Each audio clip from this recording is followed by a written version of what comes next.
There's some of us who are sick, and so we like to tune into these types of things. And so when you have annual council, we tune in and watch annual council. When the NAD has their meetings, we tune in and watch their meetings. There's actually some really good information and things in some of the meetings. Some of it's more for just entertainment purposes, I guess you could say. But this last NAD meeting, they had a report that was done by Barna. And they had surveyed on behalf of the Adventist Church, how does the nation see us? And it was kind of interesting. A lot of people, Seventh-day Adventists, what's that? They don't know who we are. And a lot of other people get us confused with a couple of different religions. Anybody want to guess who? Jehovah's Witnesses and Mormons. Yep, Jehovah's Witnesses and Mormons. We get confused with them a lot. And so in a lot of our communities, there is either a no knowledge, really, of what the Adventist Church is, to a somewhat negative view of who Adventists are. And it's always fun to be in a community where that's different, where people know who the Adventist Church is because of good things. And I don't know if I told this story before, but I was out riding with Tony, and we were driving around. I think we were headed down to the lake, but we were going to stop by over here at North 40 and drop off a fencing panel that we had to return from our house. Cut that, and this is good. All right, thank you. And so we stopped by there at North 40, and we were walking through the parking lot. We went out to the fencing area to return the panel, and one of the guys that was working there comes walking up, and he says, "Tony!" And his face is lit up, and he's all excited to see him. And he comes over, and he says, "Man, you delivered my daughter and my son," and just on and on and on. And he was so excited to see Tony. And that's cool. It's when you go out in the community and all of a sudden people recognize who we are and they know who we are because there's a relationship there. That's a positive thing. In a church in Nashville, when I pastored down there, we had a very small community, but we developed a large missional outreach. And so as time went on, people began to know us as, hey, that's the church I went on a mission trip with. And people, were able to relate to the Adventist Church there in a positive way. So here, this afternoon, we'd like to continue to build on the positivity that we have in our community towards us. A lot of times, as we've been out visiting around in the community, going to different places, they'll say, "Adventists, you guys are the ones that are trying to build a school up there in Hayden, right?" And I say, "Well, that's our sister church. That's not us down in Coeur d'Alene thing." So people know us for different reasons. If we could reshape what our community thought of Adventists, what would we want them to think of when they think of our church? This is where feel free to give answers. If you were able to define, what do you want people to think of when they think of the Coeur d'Alene Seventh-day Adventist Church? People who love Jesus, right? Jesus said, they'll know you are Christians by your love. We like to throw that verse around. It's a powerful verse, but it's a lot harder to put into practice. And so when people say, "Hey, Seventh-day Adventist," yeah, those are the people who love. They love Jesus and they love their neighbor. But yes, that's what we're striving for. Any other ideas? We act like Jesus. Friendly, generous. Yeah. These are all excellent things. So I want you to, as we go through this afternoon, I want you to begin thinking on two different levels. First of all, when I was out with Tony, people knew Tony, right? And they knew he was an Adventist, and they knew he was a doctor, and he delivered their kids and things, probably, half the kids in the area. And so they knew who he was. So on an individual level, when people say, "Who are Seventh-day Adventists?" we want them to say, "Oh yeah, that's Dan. Dan's a Seventh-day Adventist. I know Dan, right? That's Greg. That's an A, right?" We want people to begin to get to know us, and in order for that to happen, we have to know people in our community. So we're going to look at some ways we can do that. Secondly, who are we as a church, as a body, right? So the first layer is getting them to know us as individuals. That's the foundational level that Jesus works on. That's where it all begins.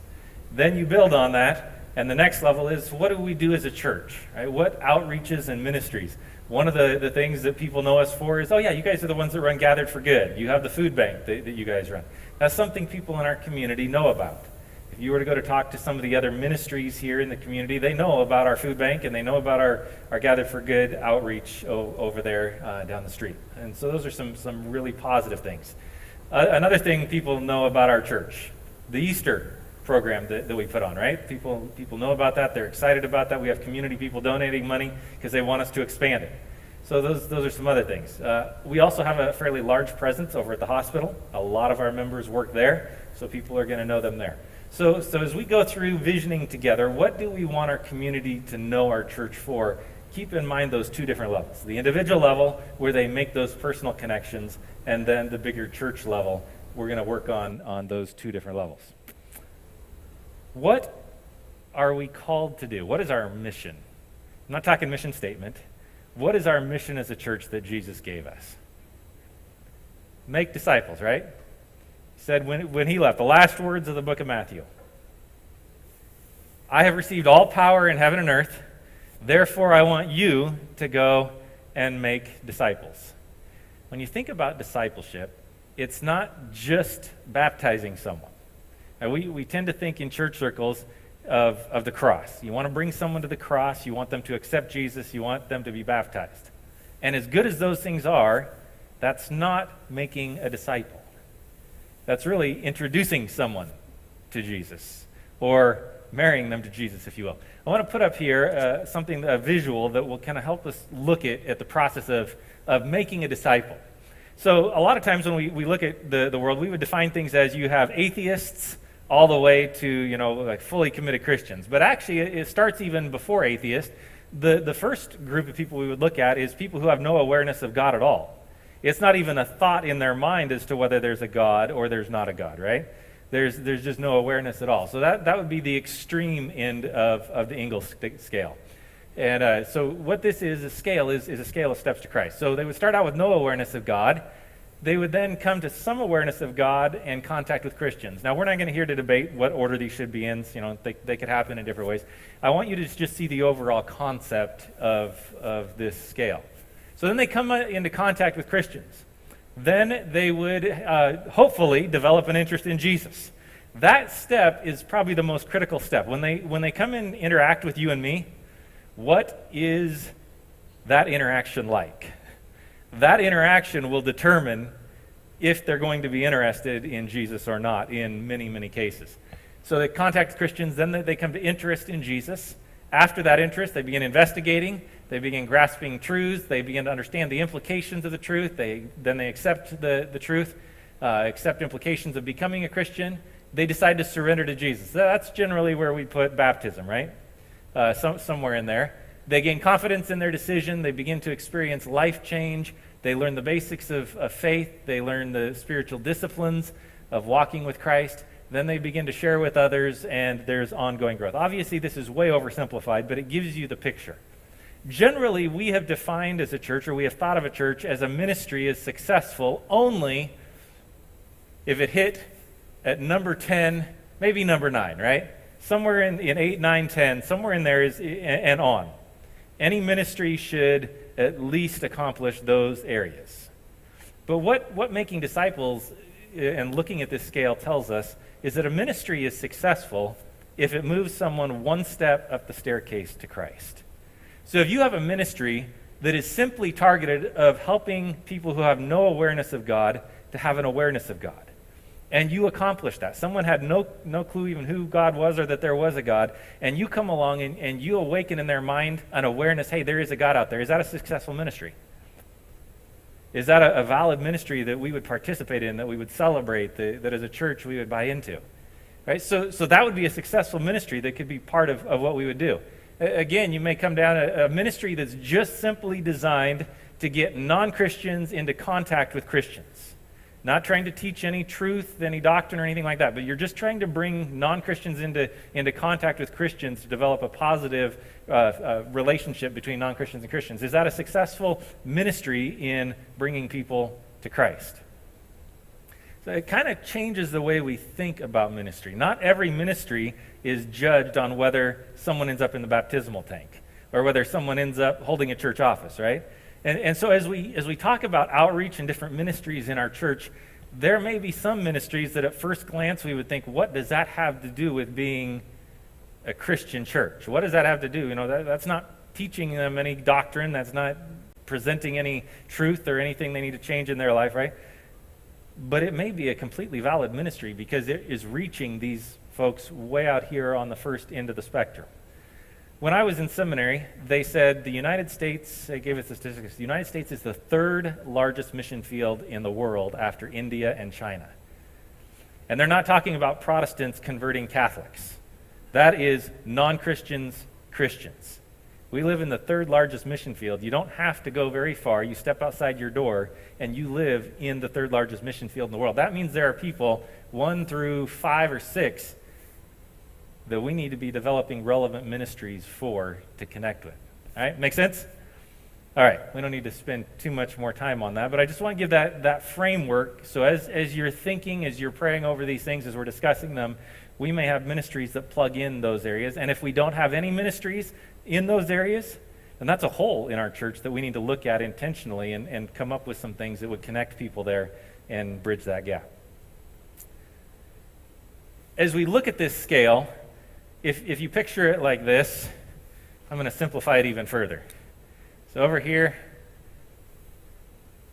you have no awareness of God. Over here, full commitment.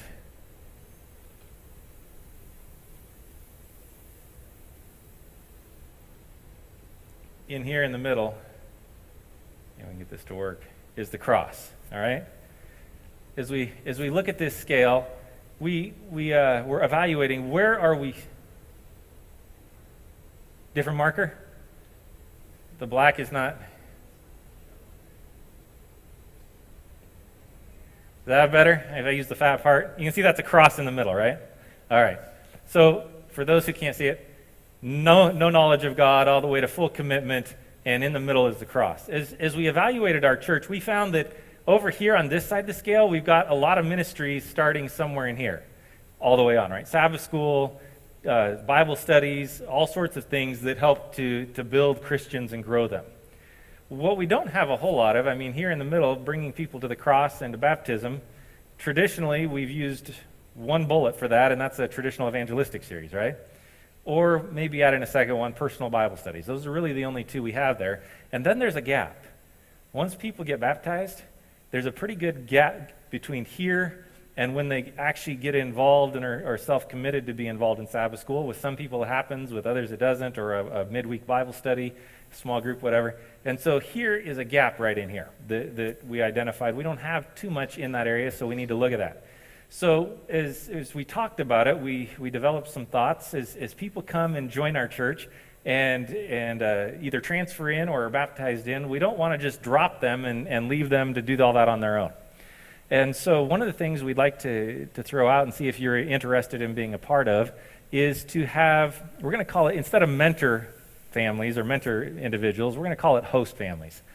Some churches, they ask their people, I want you to be a mentor, which means every Sabbath you're sitting in the seat with them, you're talking to them, and you're doing Bible studies with them during the week, and you're calling them to pray with them, and you're going to do this for the next 3 years, and all of a sudden people are like, whoa, that's a huge commitment. I'm not sure if I can commit to that. So we're going to simplify it a little bit and look at more of a host family. We'd like to get 3 different individuals in the church to agree to host, which would mean during the first 6 months that someone is a member here or transfers into our church, you meet with them twice. Take them out to dinner, you invite them to your house for Sabbath lunch 2 times. And if we have 3 people do that, that's how many points of contact? 6 right there, right? So that's 6 points of contact between 3 members and the individual that's moving into our church. The goal in that is for you to get to know them and then introduce them to a few of your friends in the church. Hopefully then that will broaden out from there. In addition to that, I'm going to be meeting with the new people coming to the church, and the elders are going to be meeting with them. We're at how many points of contact now? I'm drowning? All right. They're drowning. They're just overwhelmed with love, and they don't know what to do with it all. And they're like, you guys were too much for me. Back off. And then we're also, in addition to that, one more step is we're going to have the discipleship team, ministry placement team. One of the members of the ministry placement team will meet with them as well to talk with them about their interests and their passions and where they would like to be involved in ministry. And so through all of that, people hopefully will bridge the gap from this point to baptism to being self-engaged themselves with a network of friends and a network of spiritual growth themselves. Does that kind of make sense? So what we have here, we're just going to pass one of these around each side. If you're interested in being a host, which simply means take the person out how many times in the first 6 months? Twice. Or have them over to your house, or whatever you would like to do. Just engage with them. And just to add ideas, Yeah. I mean, this could be things like going out for a walk with them or going to meet them for food if you're not somebody who really wants to host at your house. I mean, this is just spending quality time with somebody in whatever environment or two you think makes sense. Yeah. Especially like we have so many people new to the area. Take them on a hike, show them, beautiful hike with an overlook or something like that they can, get introduced to the gorgeous nature of North Idaho. Whatever it is you would like to do, there's very few restrictions. Keep it within the realm of Christian love and decency, whatever you're doing with them. But outside of that, no restrictions. Do whatever you would like with folks to help them get to know us and build friendships and connection within our church.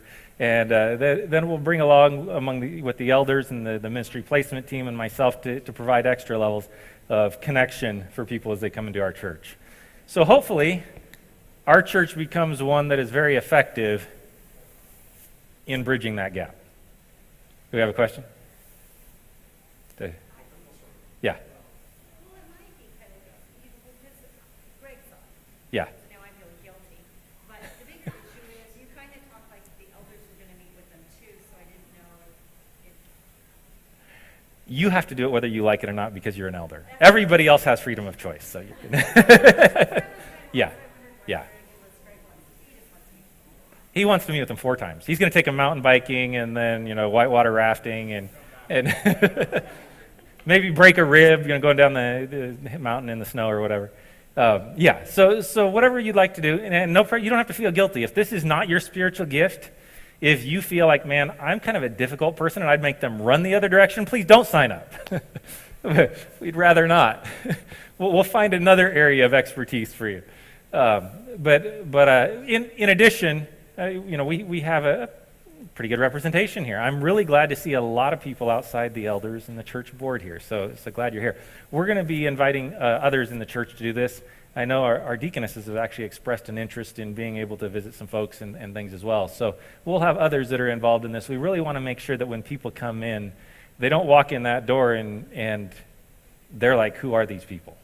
I mean, there's so many new people coming in that for us, we're like, okay, who is that and who is that and who is that? We want to make sure that when they come in, they can identify at least a few of us that they recognize and know and are friends with. All right, make sense? That brings us then to our next slide, which is our main areas of emphasis for our church. What we did is back in May, the conference provided us with a comprehensive demographic study of our region. So a 15-mile radius around of our church. And we looked at all the needs and the demographics, everything that's going on. And these are 4 main areas, and then an area that we're going to talk about is the 5th one as well, that people in our community have identified as needs. So they feel a need for this, or they've identified that when they look for a church, this is an area, this is something they're looking for within the church, all right? They're looking for a church who provides these types of things. The first one that we identified is health. Both physical and mental health. When we look at this area, there's a lot of need. Our community has a very wide range. Those who have been kind of born and raised here have a much different level of income and lifestyle than those who have left our area, gone to school, and come back, or those who have moved in from outside.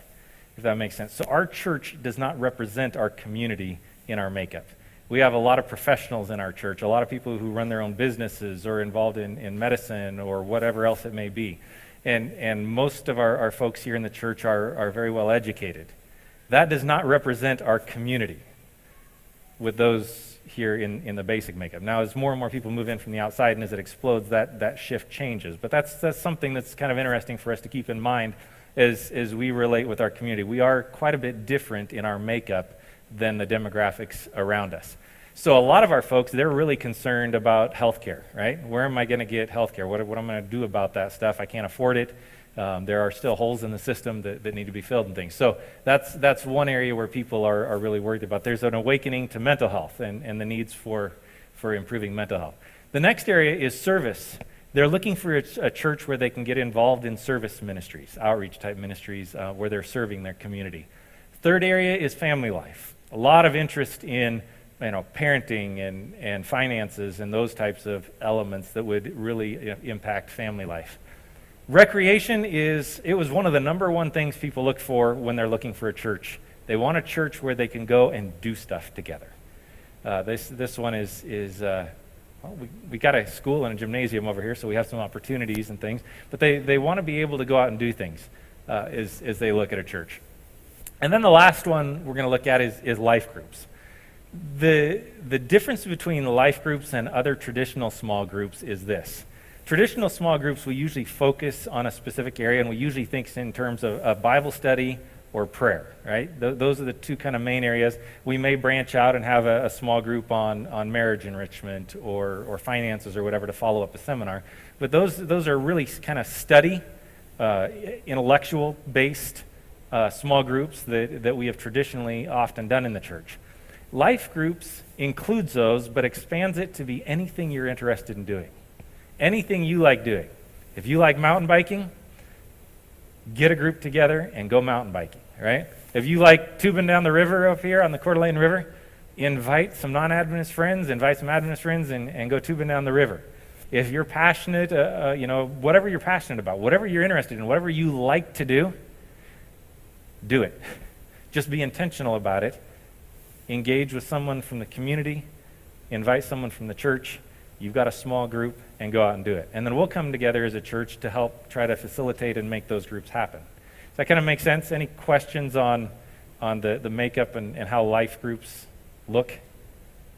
No questions.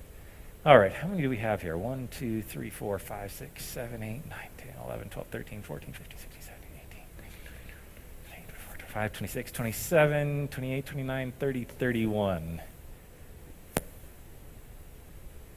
If we divide into 5 groups, that's 6 people per group. Is that enough? Or should we just do it in here? What do you guys want to do? We were going to divide you up all into groups based on your interest, what you're passionate about and things. We're a little on the low side to break everybody into groups. But so we could just do it all here together and go through each category here together. Would you rather do that? And then you can give input into each area. All right. I think most heads are nodding there. So we'll just do it here. Thank you to my leaders who agreed to lead. You get the afternoon off. All right. So, let's start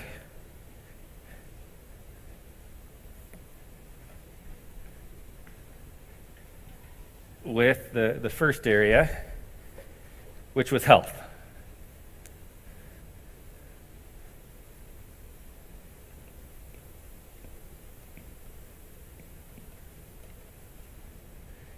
And we've got 2 categories.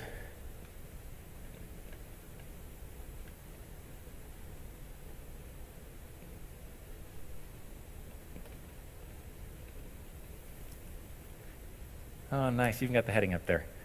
If Patty types it in up there, can you guys all read that? She can probably type faster than I can read. That font you guys can read? All right, so we'll speed this thing up and we'll just let her type. I'll repeat it so you can hear it. And we'll let you type it in that way.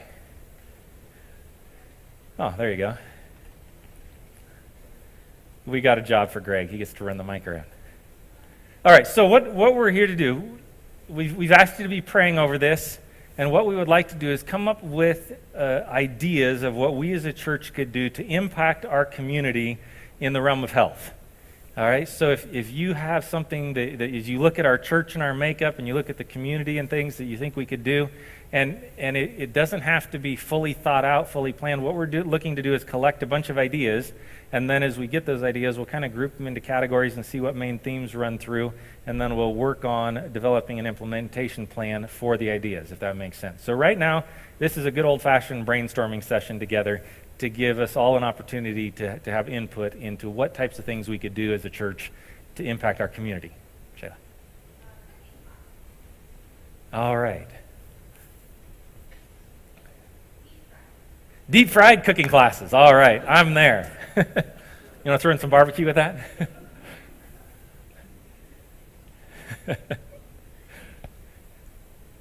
To follow up the deep fried cooking class, we need to have a what? An exercise class, all right?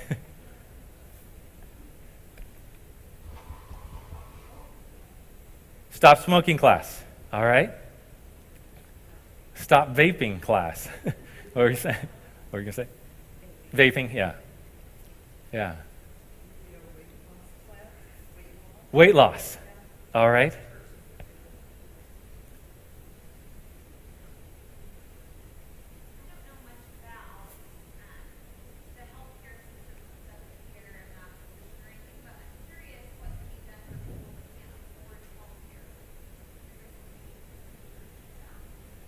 All right. Oh, it's live streaming. Okay, so go ahead and raise your hand. We'll get you the mic. We do have members who are joining us on live stream. Michelle is asking, what can we do about, I'm getting credit anyway, what can we do about people who can't afford health care in our community? So it could even be someone who knows how to navigate that. An idea. Find the right resources, through online and things like that. So along those lines, it could even be someone who, a couple people who really know a lot about how to navigate that could show people how to go online, how to look at possible plans, how to take advantage of the Affordable Care Act, just that kind of thing. Okay, so yeah, we could provide an educational resource where people who don't know how to navigate the system could receive coaching and advice on how to navigate the system. Yeah. I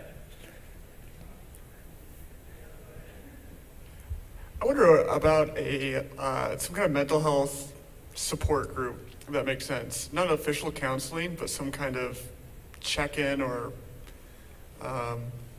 mentoring in that area. I like the way you worded that because we avoid liability. I'd like to add to what you said and just bring up like our kids. I know my preteen daughter is having a lot of mental health problems right now because of how the world is, and she's not alone. And there's not a whole lot of support for that age group. Usually we're about the teens. Well, now it's preteens are having problems as well. Okay, preteen and teen. I'll bring the mic. I'm not sure what it's called, but and how feasible it would be, a biometric screening type thing. Okay. Where you would get a breakdown of like your bad cholesterol, your good cholesterol, and like where your blood pressure is, and then that could always lead into like a cooking class or something like that. But it would just be like a general mapping of your health that can encourage you to work towards a goal, whether that be changing your diet, exercising more, just very straightforward. Yeah, health screenings, and those actually are feasible. Churches do those.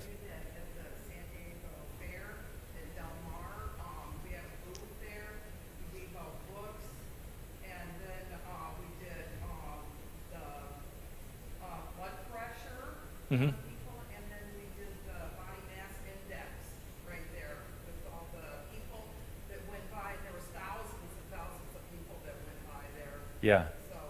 Yeah, so for those of you on the live stream, she's sharing about a church in San Diego that did exactly the type of screenings and things that she was just talking about. Yeah. There's anxiety, depression classes. So Neil Nedley, I know, has a lot of Anxiety and depression. Yeah. Mm-hmm.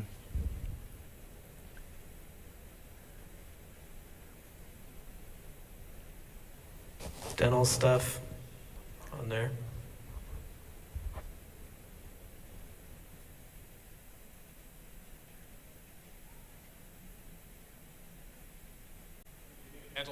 Dental. She's getting, yeah.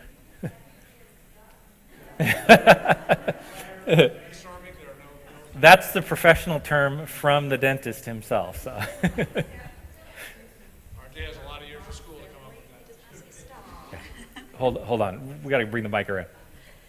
So I was going to recommend financial health as something that's a stressful aspect for a lot of people. And there's some, I know of one in particular, fiduciary financial advisor, who does classes for groups on just everything from 401ks to helping people with where they're at. That'd be great.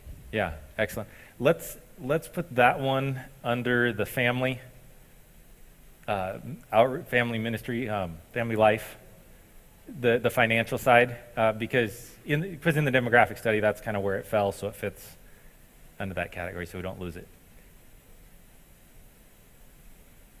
Myron.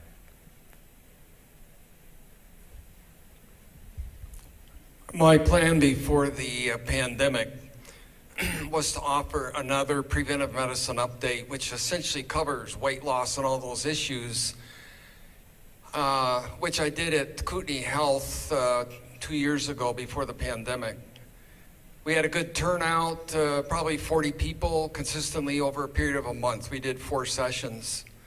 And this way it makes our health ministry a real outreach to offer it to the community. And my plan was to do it again, but unfortunately the Kootenai Medical Center has been overloaded with COVID cases.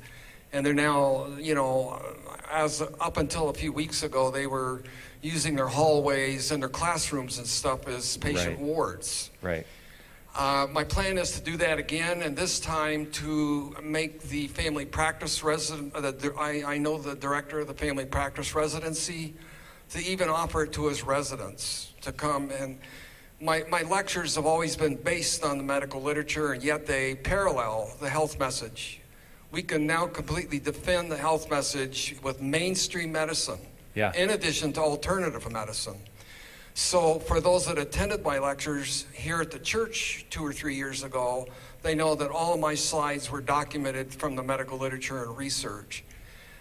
So my plan is to do that again once the COVID starts to back off and we can once again have access to the health center. But I think that gives validity when we do an outreach to do it at the medical center. So and offer it to physicians, offer it to the general public and to our church. So that's the one large thing that I want to accomplish once we get past this COVID surge. What was the title of that so Patty can get it down? What do you call that seminar you did? Just call it a public preventive medicine update.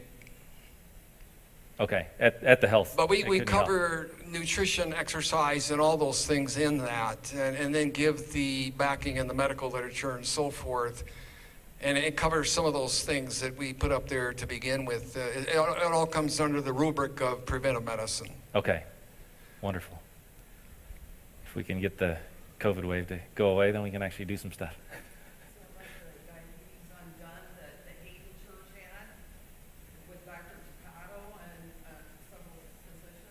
I'm not familiar with that.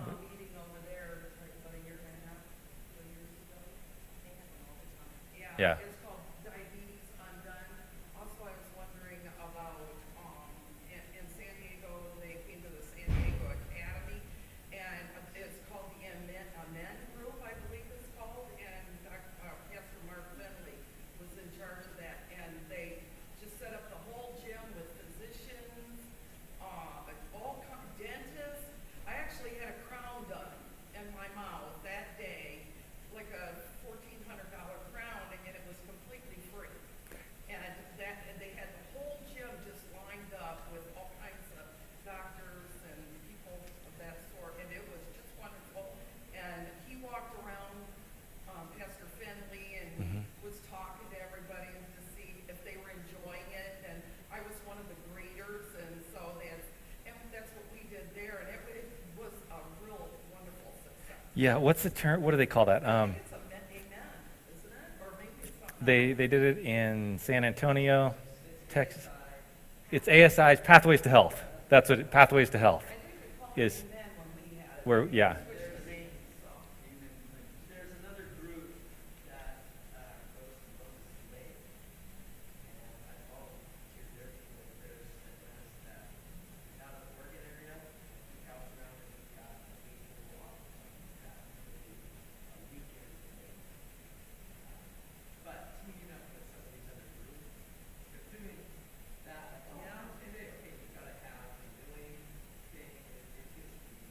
Right. very involved.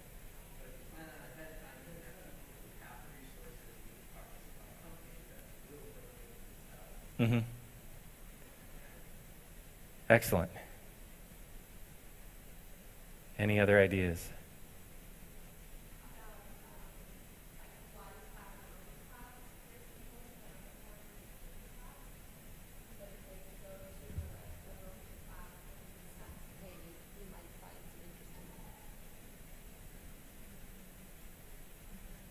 Did you get that, Patty, so you can write it down? Like Pilates or aerobics classes, that sort of thing? Yes. For those that didn't Yeah. hear. Well, and along those lines, when it gets dark at noon now, I think for a lot of people, kind of group activities like opening up the gym or something in the evening, when you could get together and do like a basketball game or just like be active with other people, it does a lot for your mental health as well as still being active and being healthy in that way. Yes. Excellent.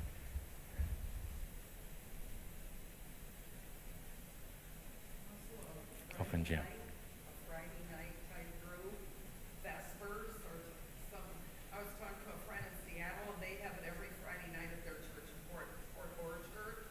And they just have a blast with that. They go in for a little over an hour and just have an enjoyable time there at the meeting. And Friday night brings in the Sabbath. Right. And that's, it makes me feel warmer toward a church if you have a Friday night meeting. Yeah. So, just an idea. Yeah. Good idea. All right. I think we've got a lot of really great ideas.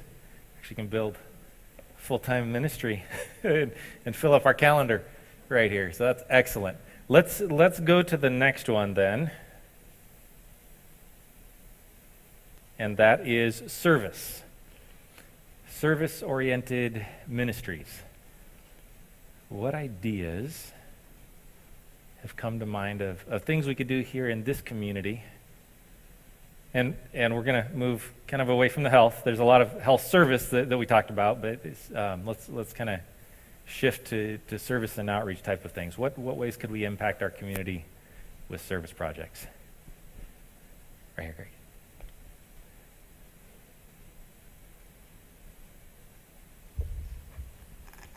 To me, it's obvious. I hope it is to others too. I'm almost embarrassed to say it, but volunteering for nonprofits. It's funny because when I was volunteering for the Human Rights Education Institute, I came across another Seventh-day Adventist, and it's so funny because we were both hesitant about sharing that we were. Right.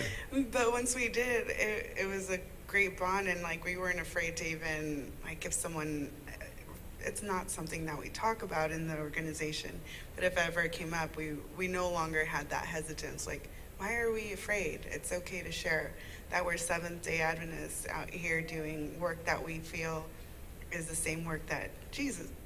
Yeah, excellent. Yeah, volunteering with other organizations that are already doing ministries. Excellent. Greg shocked me. I was looking into a lot of different organizations and methods, like you were saying.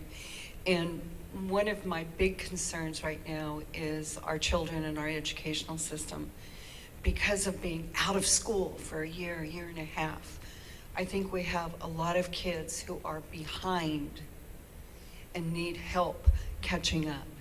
And I don't know exactly how that could be, but I know that through the conference and Adventist services overall, we have 7 or 8 different methodologies for doing that go all the way from, what's it called, science, technology, STEAM programs and STEM programs, and they provide you with all the educational material you want.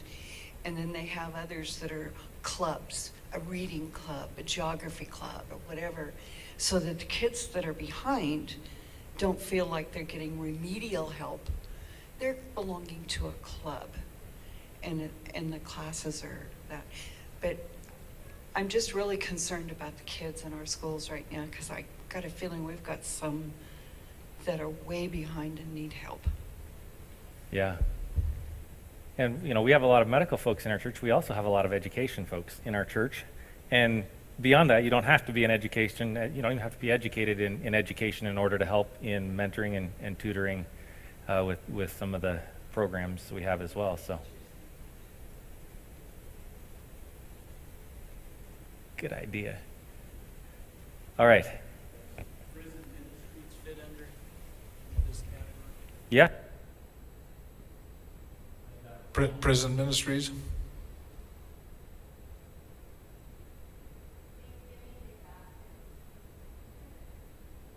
We should do that.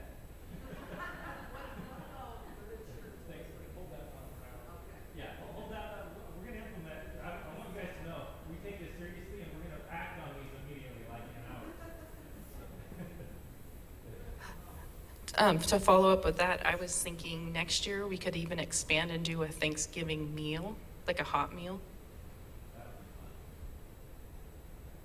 We used to all meet in the gym and put together the baskets and put like wrapping paper on the baskets, and then everybody would fill in certain amounts of food into them, and then they would deliver them. Join us in Wow. And then they had the bags in the church, like for like 3 weeks beforehand, the bags, and then they hand out the bags in church to the people right in the pews. And then we'd take them home, fill them up, and bring them, and they just had tons of food there for the baskets. Yeah. Yeah, and also there's some, like delivering literature and books, and I love the globe tracts, the signs of the times. Those are so popular for adults. Yeah, I love that. A church that I belonged to before coming to this church, we used to have a group of ladies that would get together and craft cards once a month. It sounds like there's a smaller group that does that, but they usually would have a rack outside like the church office that you could make a donation if you wanted, but have a beautifully handcrafted card to send to church members or someone else that was ready to go. So for those who are craft oriented, that's always another option too, something people could do. Jeremiah, check your wiring or your belt pack. Is the light still on? Testing 1, 2. There we go. There you go. Thank you. Somehow got muted. Over here, Greg. There's always leaf raking for veterans too. Yes. I'm Marion Hayden, and about 4 years ago I decided that I would collect Bibles for Christmas Behind Bars. Lemuel Vega and his wife have been doing this now for about 20 years. So I made the signs and put them up around town, and I have over the 4 years, excuse me, over the 4 years with everybody's help, and I could still need more help collecting Bibles, used Bibles, and I have collected and mailed, which is very expensive, 4,000 Bibles. Wow. So if you have any Bibles that you're not reading now, give them to me and I'll send them to Lemuel Vega. That's amazing. Yeah. Yeah. Yeah. Yeah. I'm not sure what label to use because this covers a lot of things, but I'm going to call it elder care. It can be something simple like giving somebody a ride to church or to the grocery store or doctor, but it can be more far-reaching than that too, because sometimes people need somebody to be an advocate for them to navigate all the complexities of dealing with the government and that sort of thing. So a lot of talents can be used from a lot of different sources on that. Yeah, very good.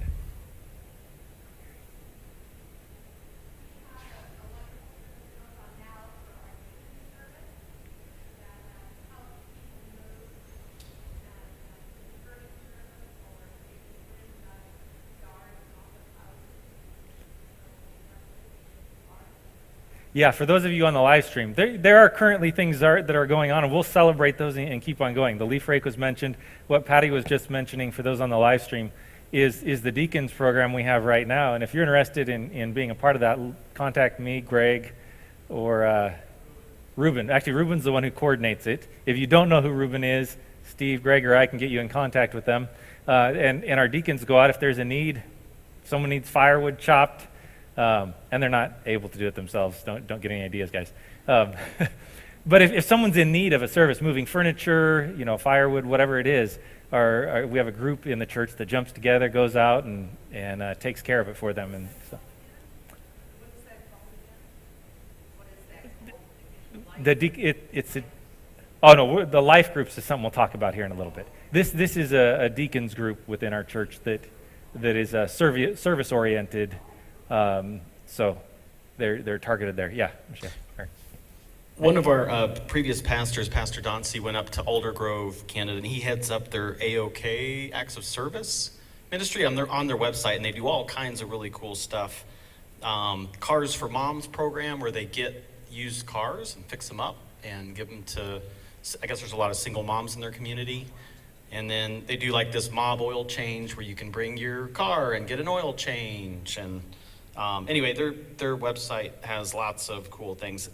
One big project they do is like a extreme home repair where they dig in and just totally, remodel somebody's house, and it's kind of grown through the years. So yeah.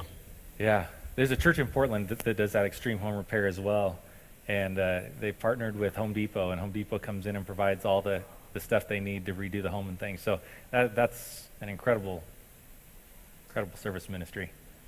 So one of the service ministries I think we already do, or at least we did last year, so I'm hoping it's annual, but I really enjoy when we do the Christmas boxes for kids in our community. Anything around Christmas I think is so nice because people are so open during that season, for a lot of things. So Christmas ministries. Yeah, that's super fun. Our children's ministries are actually the ones who do that, and they are doing it again this year. It's scaled back a little bit because of the COVID situation with the hospital, but it is still going on this year, and then hopefully next year ramp it back up to be a full-scale thing again. I think this falls under the service category, but something like a Dave Ramsey financial course would be a good thing. Yeah. Put that one under family life. Yeah.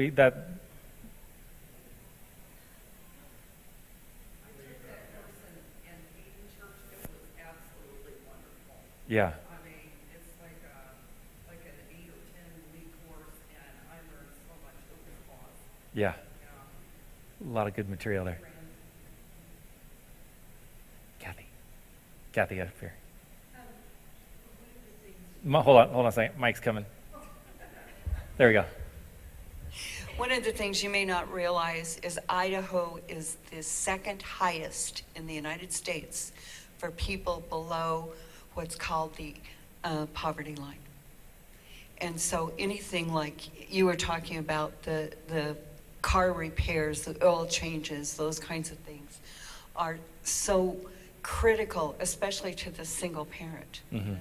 The other thing that they have just a critical need for is most of them in our community are what is called ALICE, Assets Limited, Income Constrained Employed. So these are not lazy people. Mm-hmm. They usually have small children. But the thing that keeps them from going to work are the critical issues for a lot of them.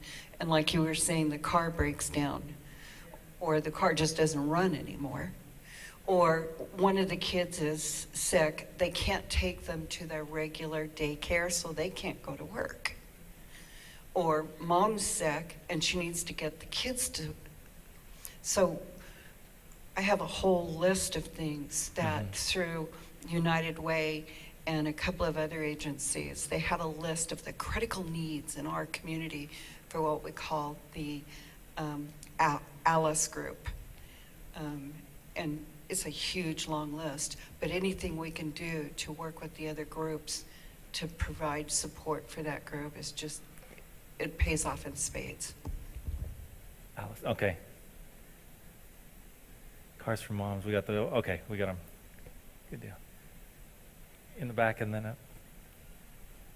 So I'm a sub in the public school district right now, and so I really have seen the whole spectrum of schools. We have some pretty well-to-do public schools, but we also have some schools that are surprisingly inner city in a lot of ways. Would there be some way to develop, like, you adopt like a family and you, like, I don't know, take them out to eat, or you like help support them in like planning for the school year and buying clothes and making sure their kids can get a checkup at the beginning of the year?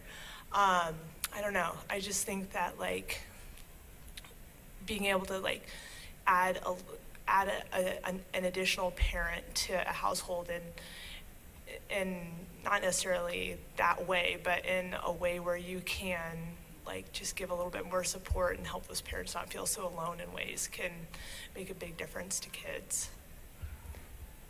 Yeah, that would be, it would require some coordination to identify the families. I think that's something we could really partner with our food bank and Gathered for Good on some of those things, and then pull in volunteers to make the personal relationship side of it. Pastor? Yes. He gave me a mic up here. So one thing that I'm not sure that the whole membership here is aware of is our Good Samaritan Fund. That's an offering that's usually taken up every time we do communion, but because of COVID, we haven't been able to do communion for a very long time, and we've got a lot of new people here who then haven't experienced being able to give to it. Mm-hmm. But Good Samaritan affords us the opportunity to do a lot of service to the no-names, the people that aren't really known, that walk in here off of the street, that might need help with gas, food, rent, some kind of bills, and we vet them well and pray with them. But that's another way that you can help with service ministries here that you may not be aware of. Yeah. Good Samaritan Fund. Yeah. right up here, Greg. Yeah.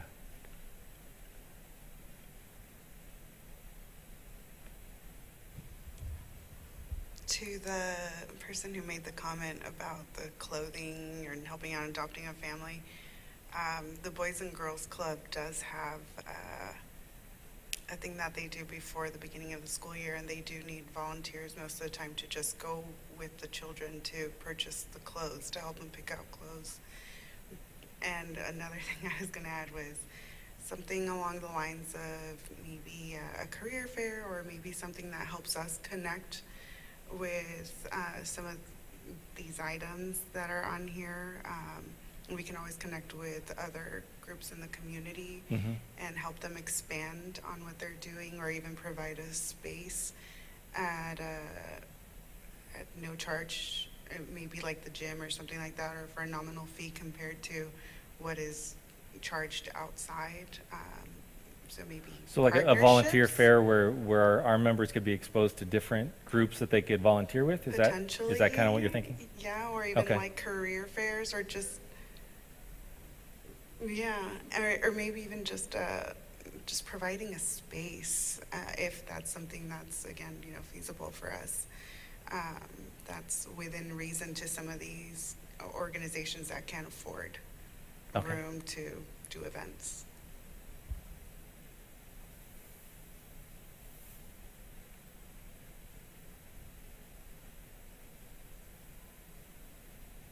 It was mentioned, just so everybody's aware, we do have 2 huge opportunities for service with Gathered for Good and our food bank over here as well, and community services where we provide clothing and things for people in need. So those are 2 ministries that we currently already run that are incredibly impactful ministries. And they need volunteers as well. So if you're looking for a place to volunteer, we have them there as well. So, Don, right up here.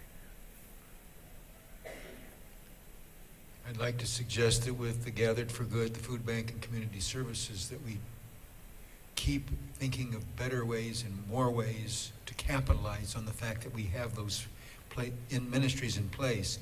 Having them in place doesn't mean that they're being as effective as they can be. I'm not saying we're not being effective. I think we are. But I think there's things we can do that will make it even more that way. Yeah. And a lot of these ideas, there may be ways we can partner together to expand the ministries.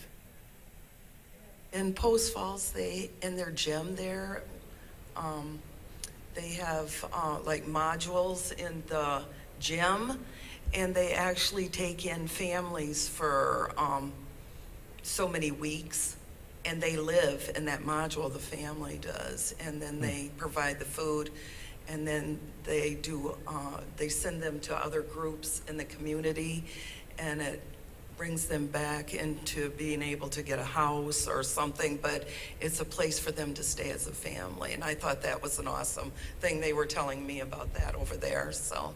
Yeah. I think that's called Family Promise. Family Promise? Okay. Virginia.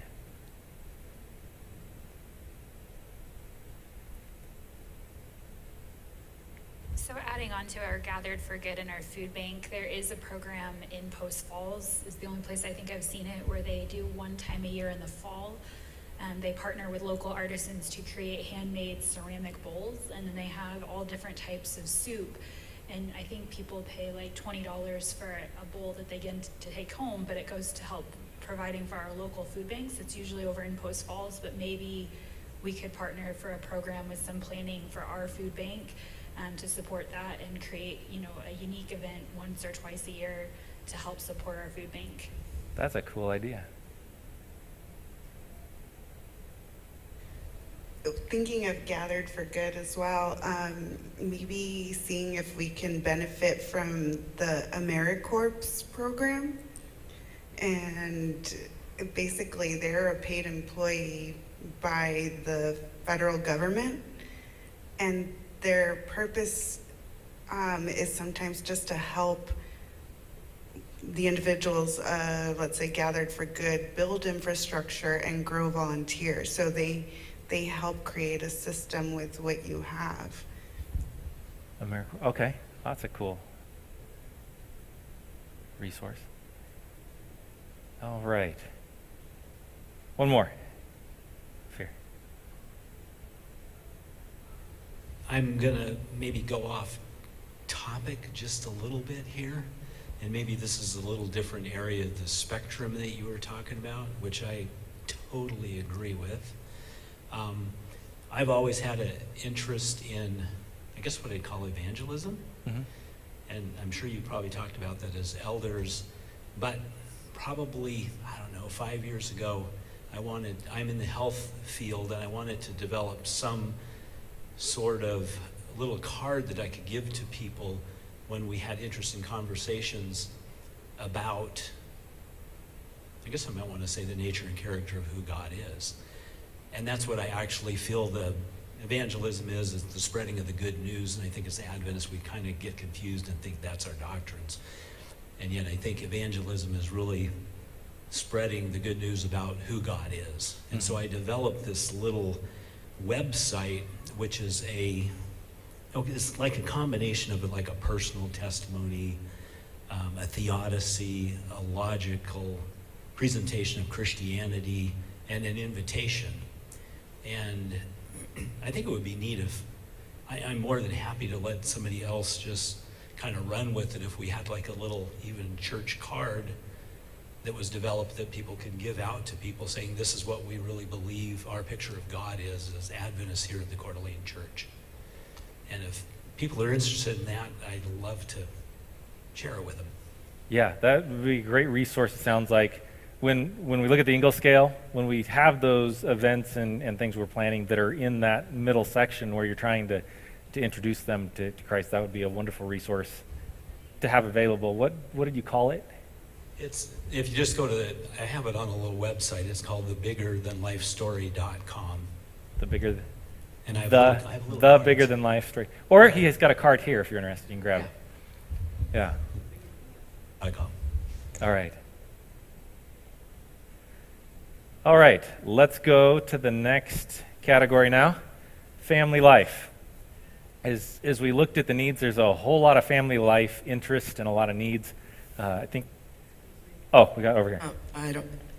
Do you have orphanages around here? Because I worked with a doctor and his wife, and I took them to a hotel liquidator down in San Diego.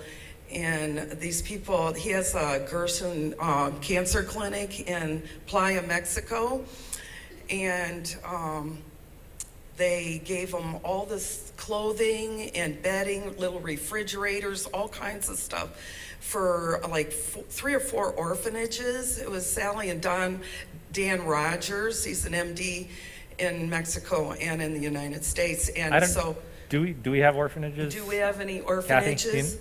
Because we would go down there for a day and just go into orphanages and give the children. We went to a boys' orphanage, and it wasn't Tijuana, it was the other border entrance there. Okay.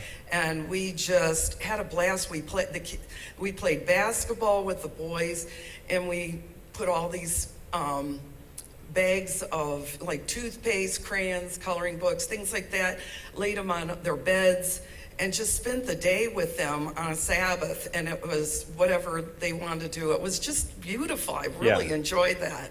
So partner with orphanages. Let's put that as under service. As far as what this gentleman was saying about outreach, what I do is I'll put some books in my stroller here, and I go to the store, and everybody is like, "Oh, your dog is so cute." And like 2 days ago, a little old lady, she was like, "Oh, he's so cute." And we got talking, and I become friends with these people in a few minutes. And then I have books in my stroller, and I handed her Steps to Christ. Yeah. And she said, "Oh, thank you so much. I will read this book." And I said, "This is a very loved book, you know." And so she was so excited about getting a book. So if we have some books or glow tracks, I love glow tracks, or Signs of the Times, those little tracks. I give them out down here at the resort. Mm-hmm. I've chatted with an MD there. I didn't know she was a doctor.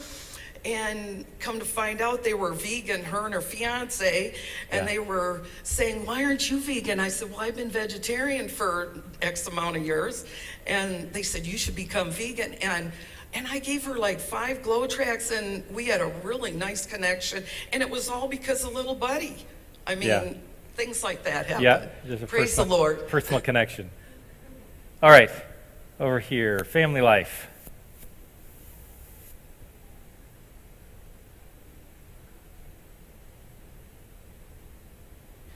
I've really enjoyed in the past and benefited from marriage seminars / date nights. They used to do something where there was a class at the beginning and there was childcare provided, and then there was a certain amount of time you could go out on a date with your spouse, discuss what was gone over. But it was also a really neat opportunity to invite people from the community.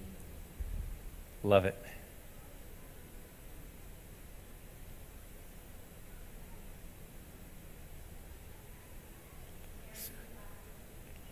Parenting classes, I think I heard. Any specific ones you had in mind? Love and Logic? Parents what? Parents are yeah. All right. Love and Logic. You guys have done Love and Logic, and it went over well. I think that's an excellent resources too. Yeah, Myron. For the marriage seminar, I would recommend, if we don't have any experts to do this ourselves, that we promote some that come to our area. Lorinda and I attended one called A Weekend to Remember, and it was held at the resort. It was excellent, you know. It was when Michelle and Matthew were still little kids and they were at home. We took the weekend off. It's very Christian oriented, and they're very solid theologically and everything else. So as a church, I would recommend, if we don't have the resources or the professionals to do it ourselves, to at least promote something like that. Because I know my eldest son said, I recommended to him and his wife took off. They said, this was great. This is just what they needed. So promote a Christian marriage seminar. partner with someone if we don't have our own. Have you guys ever done Mad About Marriage with Mike Tucker? That one? Haven't done that one? Okay.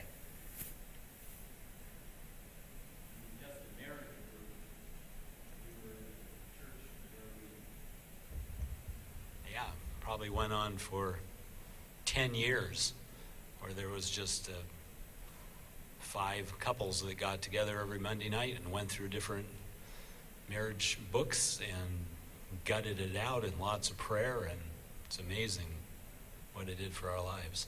Yeah.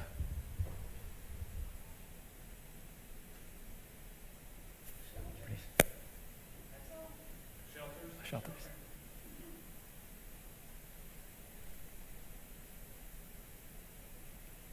I was going to say, just the open gym that was mentioned earlier, those are great times to invite people from the community that you know, and it's not as putting them on the spot in in a big meeting or something like that. Yeah. I remember when Chris Gaines put on a volleyball night for us, and we hadn't had anything for such a long time. It was a great, time to get together and invite anyone. Yeah. Just real quick, another thing to remember that is just as common in the church as it is in society, and that's a divorce. And so I do think we do have some folks in the church that could run a divorce recovery divorce care group, divorce care, and yeah. so I would recommend that we look into implementing that. Yeah. Excellent. Mm-hmm. Like 10-step or 12-step. Mm-hmm. In San Diego, and he took this drug delivery type ministry into the prisons, and he had converted thousands and thousands of prisoners through this drug program. Yeah. And that can go along with the divorce. Yeah. Wendy, did you have your hand up? To go along with what Katie said, we used to do, make it a community type of event. And so we actually had like a little tournament. And so they did trophies and everything like that. And we would always sell stuff for like the 8th graders could come in and sell like the refreshments for the night or something like that. But it was a great community event, as well as all of the different churches in our area could come and do it. So we all had teams and then played it against each other. So we did that for basketball as well as volleyball in our last district, and that was a lot of fun. And so we would get to know each other as families and get to know our community and get to know the other churches in the area, and the camaraderie and stuff was really nice. I think we only had 2 interchurch fights over that. Everything else was golden. And we had one community issue with language, but they were all pretty good. And so we had the community team for basketball was pretty cool. Yeah, it was. It's actually the Adventist we had the language issue with, not the community person, but anyway, it was.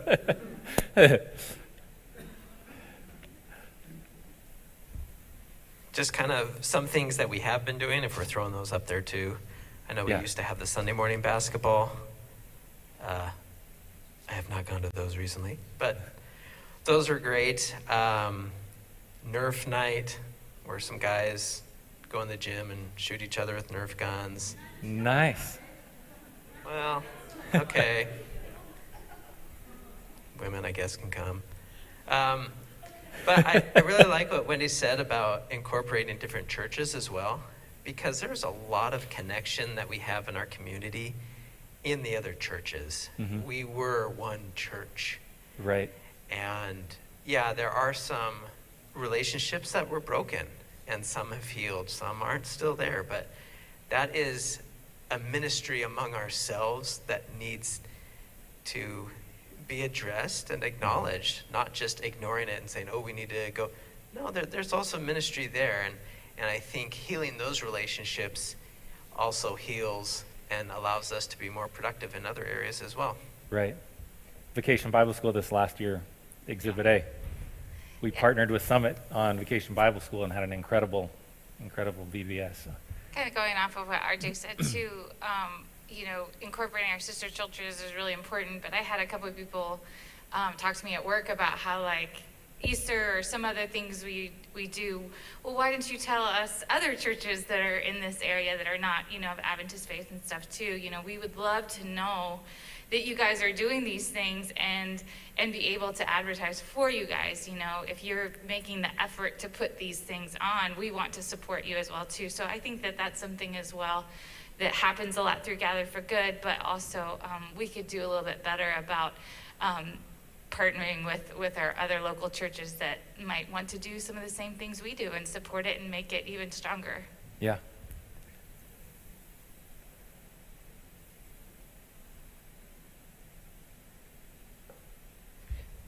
I think we're really, really blessed with the musical people that we have in our church. We have so many people that are so talented, and I don't think we've capitalized on that from the standpoint of just having a Wednesday night song service or maybe once a month or something, and inviting not only the other Adventist churches, but the other local churches, just to share in that music, because we have so many people that are so talented. Yeah. So music outreach, would that fall under recreation? Where would that fit? I mean, it works for families, but it's sort of broader than this. If we're putting on a concert, that would be recreation. I'm not sure exactly where to put that one. I was going to say, we used to do Jam and Bread, which was a Friday night with Valley Church, Summit. It was a joint church thing on Friday nights. So we haven't done it in quite a while, but that was a ministry we used to do. What about Christmas caroling? Christmas caroling. We used to go all over in San Diego and go to the doors and give out gifts to the people and sing in front of their homes. And we had prayer groups that were called the Ohana groups. And Patricia Maxwell, her husband was a pastor in the area. He's since passed away, but we used to go caroling all over the place, go to the homes. We'd make up gifts, and you know, one gentleman's house I went to, he was the principal of San Diego Academy, and his wife's a registered nurse. We made up gifts, and then we went around the neighborhood and we sang to each home, and the people would come out and listen, and we give them the gift. It was really a lot of fun. And here we get to go caroling in the snow if we do it, Well, so that's there an you added go. advantage.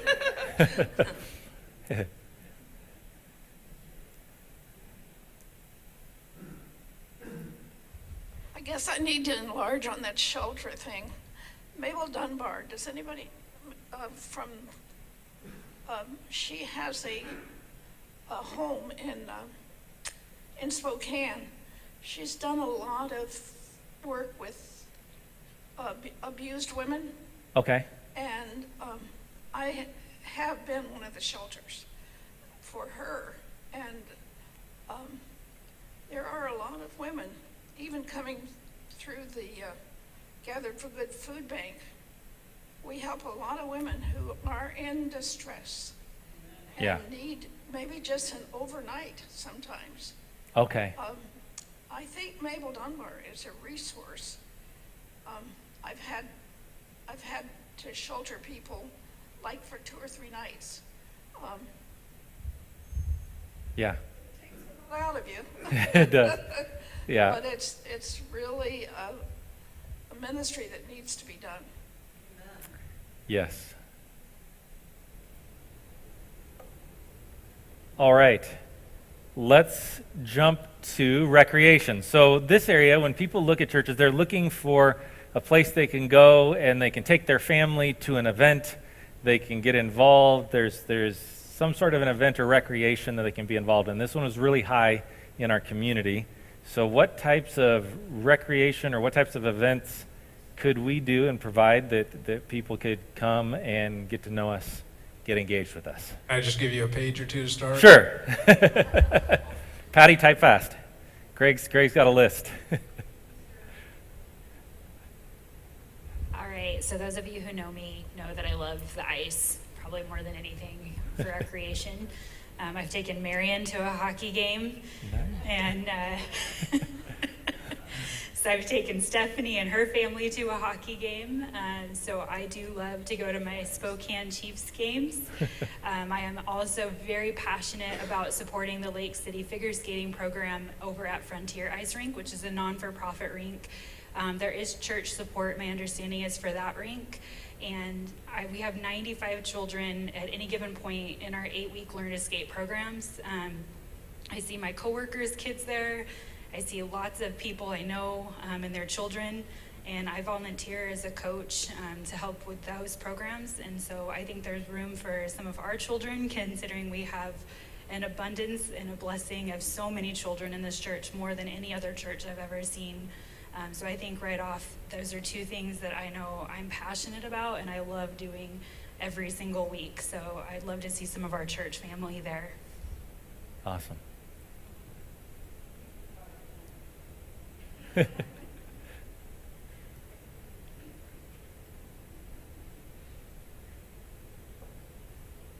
Over here. I think something where you have some kind of like nursing home game night to involve the people who don't get out very much and would love to participate with outside people and commune with them would be really cool.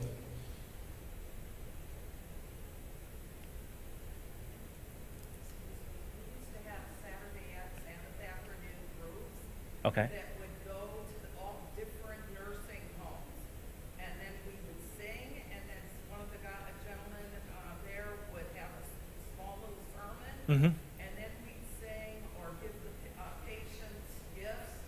And I used to go to several of these. I just loved it, and it was every Sabbath afternoon at church. Yeah. We did this.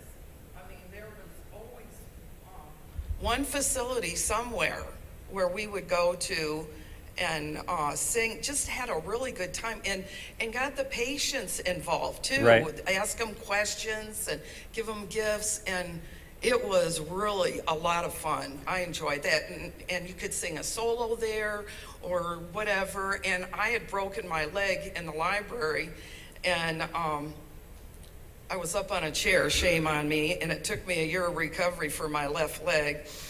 But anyways, we used to do that. Now, afternoon worship at a nursing home. yeah, in a nursing home. Yeah. And they did it all over San Diego, Chula Vista, National City area. Our church would go out, Chula Vista Church.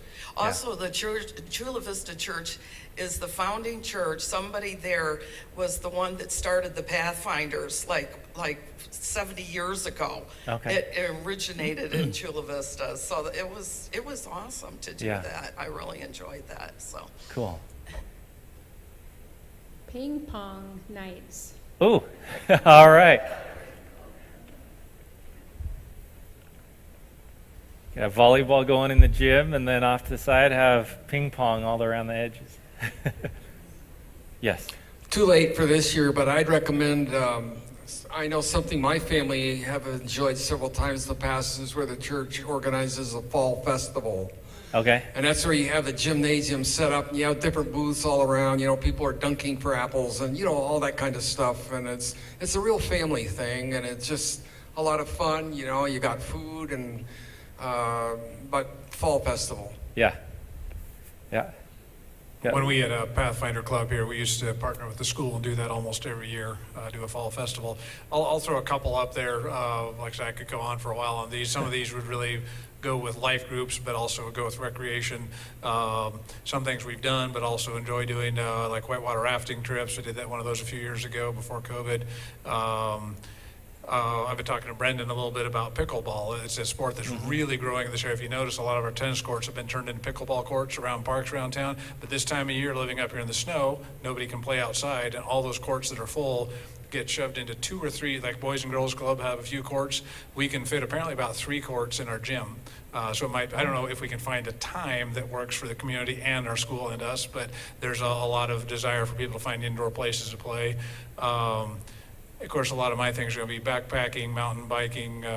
Like to get to go with people with off-road vehicles. Doing that tonight, actually, in a couple hours, and go out and go four-wheeling.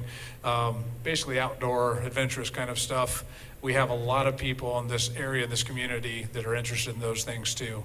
And so, if we can have events that are things they may already be interested, but would like to come along with us, it's a way to build relationships and conversations in a very non-threatening way. Yeah.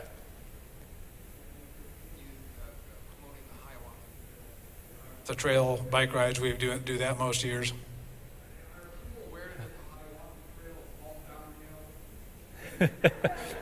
For some folks it is. If you go with Steve, then you ride down and back up. Another one that was shared with me is like a cultural festival where you have, the different cultural groups in your church or community set up a little booth that's kind of with their culture and food, and it's a good way to get other people involved with something that's very important to them. Yeah. And I think we have more culture in our church than the rest of North Idaho combined, so we could actually pull that off. Bernice, up here.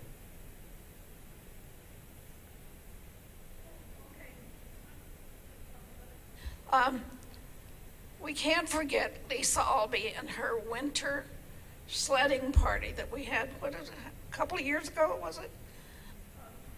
And we invited all of the children that come to our community service, were invited to the sledding party. Oh, cool. And luckily that year we had snow. The next year, the snow didn't materialize, but a winter sledding party for our community would be nice. That's awesome.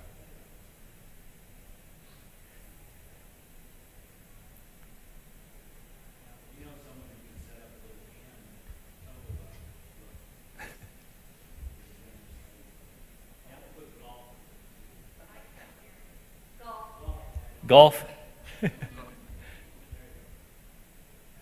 Yeah, go ahead.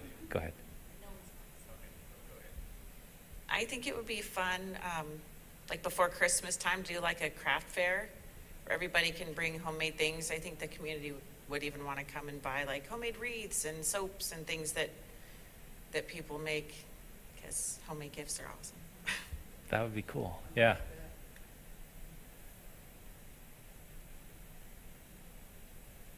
Any other thoughts? Have we drained your brains and so the creativity's about gone?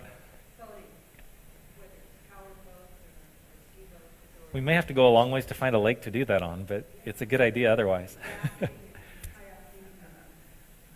canoeing and all that, so, and that fits into both the recreation And we have groups that every summer go kayaking together. We have it, but they're generally, friend groups and then groups within the church that often invite people. This is something, if we're thinking about community outreach, things that we already do like that, we can begin inviting more people that are not members of our church too. That's part of the idea of the structure. Think, what are we doing that we could already be bringing people alongside us with?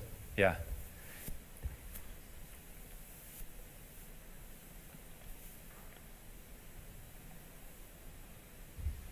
And I don't know how much the church is involved with this or has the ability to say what happens, but Mybana is quite a great venue for recreation of almost any kind. And so if you could incorporate some kind of community event at that place, I think it would be pretty special. Which place? Oh, Myvaden. Got it, yeah. All right, I thought I saw one more hand up there. So to go along with the fall festival here a few years ago, we did a winter festival, and we invited all the kids from the UGM and the transitional housing and parents, the shelters, women's shelters, men's shelters, and it was just for the community kids. We gave them all kinds of tickets, and they could do anything that they wanted. They didn't need any money to be there, and it was just a fun night. And this community came out and supported that and put it on. Awesome. So fall festival, winter festival, then we'll just expand and make a spring and summer one as well. We think alike, Kalia. If it has been said already, just having like board game nights, having those as recurring events, that's always a win. Yeah. We've done movie nights.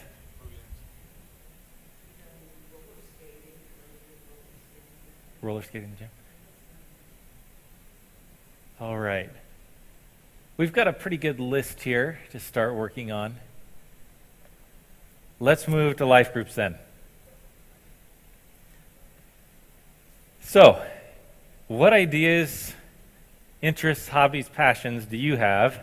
Not just do you have, but that you would be willing or comfortable inviting non-Adventist and an Adventist. If you got 3 of you, you've got a small group. So that's all you need. It can be as small as 3, it can be as big as you want. Life group ideas.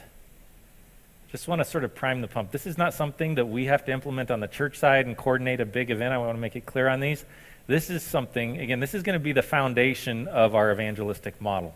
So it's every single person in the church, with whatever their interests and hobbies are, building relationships with other people. And that way, when we get to these other events in the top 4 categories, we'll have relationships and friends that we can invite people to as they're comfortable, whatever level that they're comfortable coming to. Yes? Being able to do like a small business entrepreneurship type of group, that's an interesting category, like founders and people who are, in the entrepreneurship vein. And several of the items on the previous category would fall in here too. Yes. Yeah, so a lot of the recreational stuff, you may not take 30 people out mountain biking every week, but you could have a small group where you go out with a handful of people and go mountain biking, rock climbing, crafting, making pottery.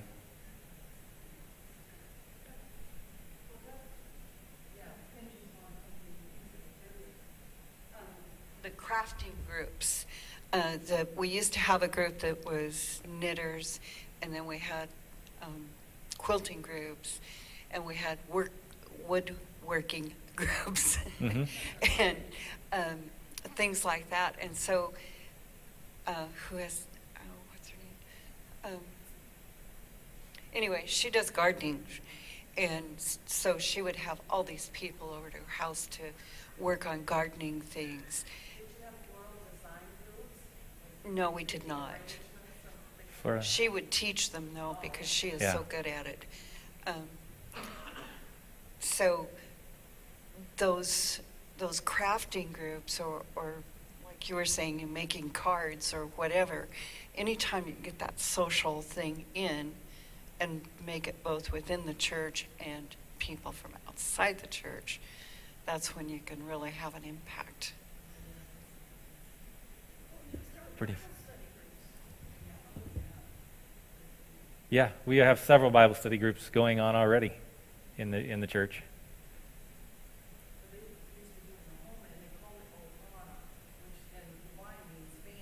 Mm-hmm. And our church just broke up in all these Ohana groups all over the place. Yeah. And they were on Friday night or Thursday night or Wednesday or whatever.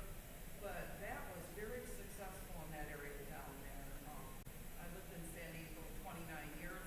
So when they started making these Ohana groups, I just felt like the church came together a lot closer by being able to meet. Mm-hmm. Yeah, yeah.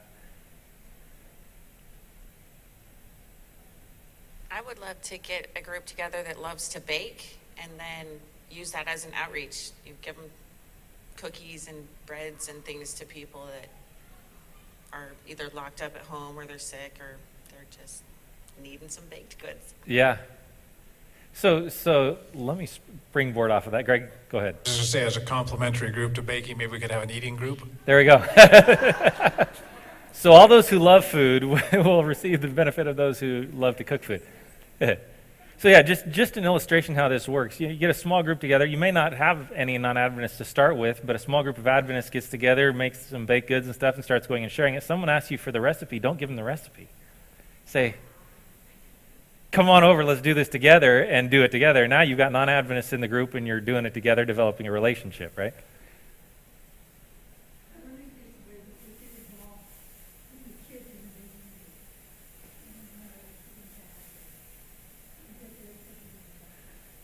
So her idea is involve kids in the baking group. We loved this. At the last church, we had a lady who coordinated this. So a lot of the kids who were interested in the church got together and they baked goods, and they were on a rotation. So then those goods would come to the church, and every visitor who came through the door got a package of baked goods from the kids as they leave church, and people loved it.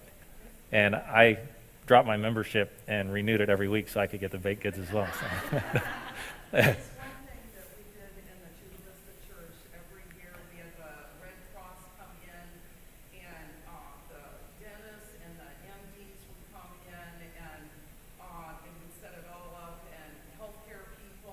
Mm-hmm. And that would do different